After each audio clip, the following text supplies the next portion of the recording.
Brexit. Britain joined the Common Market, as it was known, on the 1st of January 1973. Over the course of the last year or more, we have all been privy to the many arguments put forward by both the Remain and the Leave side on the future of Britain in Europe. The great British public have spoken and have decided overwhelmingly to leave Europe by a majority of 1.5 million people. So let us look at Europe and what is it about it that Britain chose to leave. And to do so, we will visit the past. And finally, we will look at some arguments put forward by the government. And then we will look at the great prizes that have to be had when she finally gets those prizes, having triggered Article 50. Modern Europe, as we know it today, ladies and gentlemen, was founded by 6 countries. But to date, it has 28 members. Modern Europe today has a total population of 508 million people, including Great Britain. And modern Europe today needs an operating budget on a yearly basis of €166 billion to keep this project going. So let me take you back to World War II. And 5 years after World War II ended, 6 countries, France, Italy, Germany, the Netherlands, Luxembourg, and Belgium, decided that they wanted the integration of their coal and steel industries. And that happened under the Schuman Declaration. Following that, some years later, they wanted further integration, political and defence integration, and they met at the Messina Conference. At the Messina Conference, they set up the Spock Committee, and that committee produced a report called the Spock Report, and that was presented at the Venice Conference in May 1956. That led directly to the Treaty of Rome of 1957. It is here in 1957 in Rome that we first heard the words, the common market. So, Britain joined in 1973, thinking she was joining the common market, an area of free trade. But after 73 and between 1973 and 78, the same 6 founding members wanted further integration, and they set about setting up 7 powerful institutions that would form the basis for their ultimate goal, which is a United States of Europe. Those 7 institutions exist and influence every part of our daily lives. The first one is the European Parliament, which first started tentatively in 1978.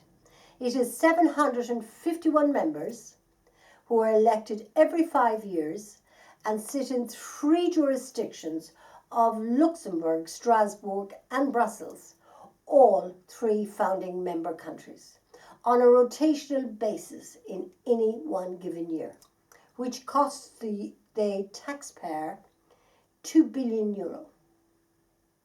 The second institution is called the European Council.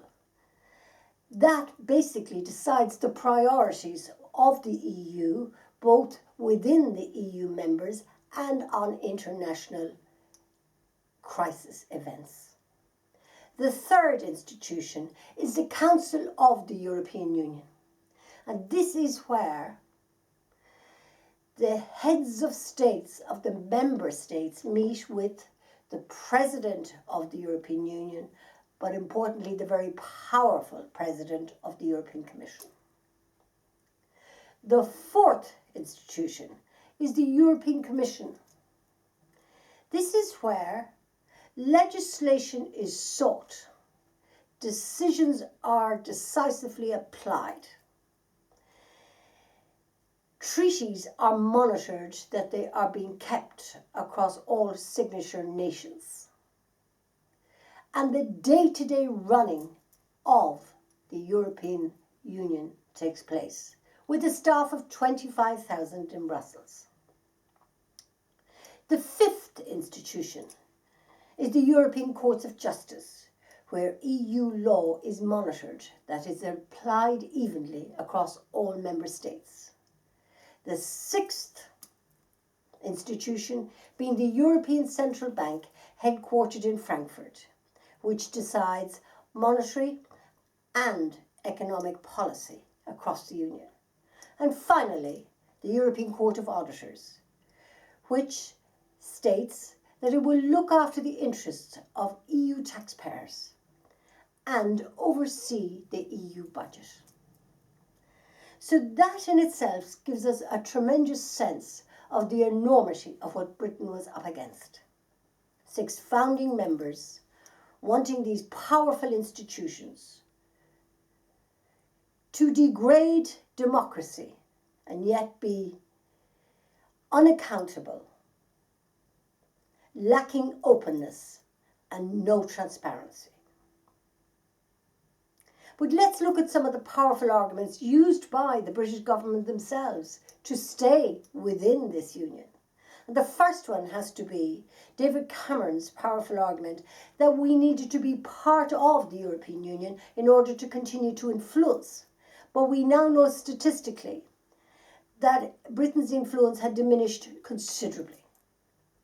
In 2004, she did hold 9.6% representation on the European Commission, but France was still holding 14% in that same year. And if we fast forward a decade later to 2014, Britain had been reduced to 3.4% representation on the Commission, with France still holding 13.6%. The next argument that was used, that a weak pound would somehow decimate industry across Britain. But a case in point was that a weak euro was used by Germany following unification and the billions that were spent on infrastructure to trade out of that debt. And yes, we can see increased exports already from the UK. And there will be an improvement to the balance of trade deficits, but also to the current account deficit. A weak pound has huge advantages for Britain. The third argument that was used was the migration issue, the border issue. But as those arguments were taking place, borders have been replaced all over Europe. Not necessarily as a concern to migration, but more so as a concern to security. So now let's look at the wonderful prize and prizes that Britain will get once she triggers Article 50. She will have a sense of a newfound freedom. She will have a return of her democracy. But she will get her sovereignty back intact. She will have her very valuable fishing rights with a massive coastline. She will be able to set her own trading tariffs and set her own trade deals, alongside having control over her own border. So what for the rest of the EU? Britain will exit, and we will all look on in jealousy. And there's going to be an enormous queue to get out of a huge, bureaucratic, unaccountable, non-transparent, large organization. The deck of cards will fall. Thank you.